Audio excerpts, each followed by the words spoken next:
Epektibo na ang 43 pesos na maximum suggested retail price sa imported na bigas, habang pansamantalang ipinatigil naman ng Agriculture Department ang importasyon ng dalawang uri ng isda. Nagbabalik si Vel Custodio. Nadatnan namin si Rosalie na bumibili ng 20 pesos kada kilo na NFA rice sa Kamuning Public Market.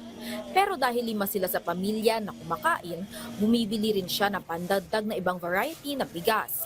Kaya malaking tipid aniya ang patuloy na pagbaba ng maximum suggested retail price, lalo na ngayong ibinaba pa sa 43 pesos kada kilo ang premium imported rice. Bumibili po kapag kinakapos po yung bigas na pangkadiwa. Ayon kay Department of Agriculture Assistant Secretary Arnel de Mesa, wala pang isang taon, 15 piso nang ibinaba ng maximum suggested retail price na malaking ambag sa pagbagal ng inflation, lalo na sa bigas na nakapagtala ng negative inflation.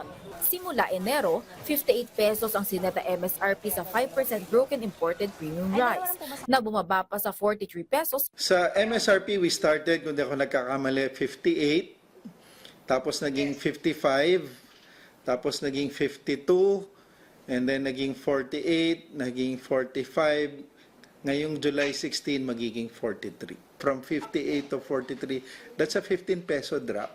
Ibig sabihin, more than 1 peso every month. Di ba? Na drop ng presyo ng premium imported grade rice natin. Which nag-pull down din doon sa presyo ng regular at 12 mil.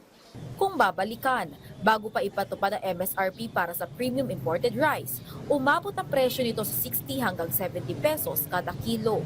Pero ayon sa DA, simula na magpatupad ng MSRP sa imported na bigas, mas nakakasabay na ang Pilipinas sa pagbaba ng presyo ng bigas sa world market. Ayon sa DA, sa nalalapit na State of the Nation address ng Pangulo, isa sa inaasahang highlight ay ang pagbagal ng inflation sa pagkain, lalo na sa bigas.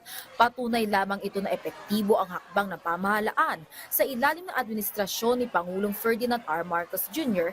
para pababain ang presyo ng pangunahing pangangailangan kagaya ng bigas para sa food security. Samantala, pansamantala na ring ipinahihinto ng DA ang importation ng isda, partikular sa mackerel at galunggong, dahil sa magkakasunod na misdeclaration sa fish imports. Paraan ito para protektahan ang mga mangingisda at masiguro ang market stabilization.